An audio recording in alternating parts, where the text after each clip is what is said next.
তো অনেক কিছু মিলিয়ে বিষয়টা হয়েছিল। এবার যেটা হয়ে গেছে সেটা নিয়ে একে দোষ দিয়ে ওকে দিস দিয়ে সেটা মানে আনপ্রফেশনালিজম হবে। মানে স্বীকৃতি কিরম, ধরুন আমরা বন্ধুত্ব যে আমরা খুব যে রোজে ফোন করছি, রোজ মেসেজ হচ্ছে, এরম নয়। কিন্তু স্বীকৃতির সাথে আমার খুব বিপদে পড়লে বা খুব এরকম দারুণ অফার কিছু এলে তখনই টেলিভিশনে যেতে, না হলে থিয়েটার এবং সিরিজ সিনেমা। দাদা প্রথমে বলো কেমন আছো? ভালো আছে। ভালো আছো। আচ্ছা, আমরা রাজা রানী রমিনের কথা বলবো। একটু জাস্ট তোমাকে জিজ্ঞেস করছি, মেয়েবেলাতে তোমার যে ধারাবাহিক করছিলে সেখানে হঠাৎ করে ধারাবাহিকটা বন্ধ হয়ে যায়, এটা নিয়ে কী বলবে? এটা কি টিমের দোষ ছিল নাকি কোথাও গিয়ে রেসপন্সিবল কারা ছিল? আমার সেটা জানা।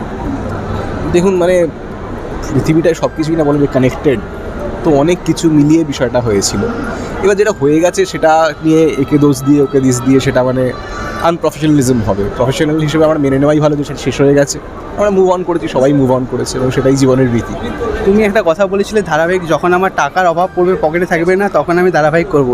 এটা বলার কারণটা কি?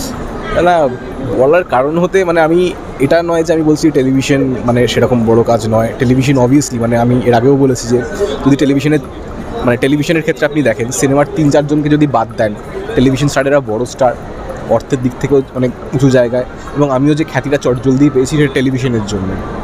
বহু মানুষ টেলিভিশন দেখেন, কিন্তু আমি যে ফর্মটায় কাজ করতে চাই থিয়েটার, সেটার সাথে টেলিভিশনের শিডিউলটা ম্যাচ করে না। সেটা খুবই কঠিন। আমরা যেভাবে থিয়েটার করি, আমাদের দলে হাওড়া নাটক হয়, তার সাথে টেলিভিশনের শিডিউলটা ম্যাচ করানো খুব কঠিন। তাই আমি মানে চেষ্টা করি যে খুব বিপদে পড়লে বা খুব এরকম দারুণ অফার কিছু এলে তখনই টেলিভিশনে যেতে, না হলে থিয়েটার এবং সিরিজ সিনেমা মিলিয়ে কাজ করতে। তোমার এই সিরিজের চরিত্রটা নিয়ে একটু বলবো। চরিত্রটা হচ্ছে খুব গ্রাসরুট লেভেল থেকে একজন মানুষ উঠে আসে, খুব মানে মধ্যবিত্ত, নিম্ন মধ্যবিত্ত নয়, নিম্নবিত্ত জায়গা থেকে উঠে আসে এবং সে জীবনে অনেক কোনো স্ট্রাগল দেখে।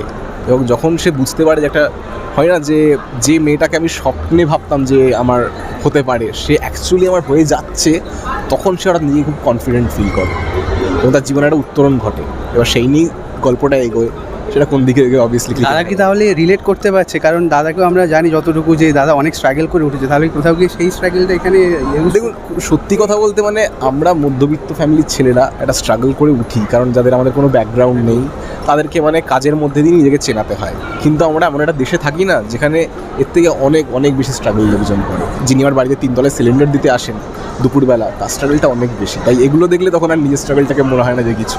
আচ্ছা, আমরা রাজা রানী রোমিওতে রোমান্স ছিল এবং তার সাথে থ্রিলিং একটা ব্যাপার ছিল, সেখানে কতটা মানে কি বলবে সেটা নিয়ে, কি বলবে থ্রিলিং কতটা ছিল? এই থ্রিলার তো বটেই, প্রায় প্রতিটা এপিসোডই একটা করে থ্রিল পাবেন লোকে। এবং যিনি লিখেছেন ডিরেকশন দিয়ে জয়দীপ ব্যানার্জি, সৌমিত দেব সংলাপ লিখেছেন, তারা খুবই ভালো লিখেছেন। আমার মনে হয় যে মানে আমি অনেস্টলি বিলিভ করি এটা ভালো কন্টেন্ট। দেখা যাক। স্বীকৃতির সাথে এটা আবার ওয়েব সিরিজ তোমার কাজ, আমরা ধারাবাহিকে দেখেইছি, এতে আবার সিরিজে কাজ করার অভিজ্ঞতা কেমন ছিল?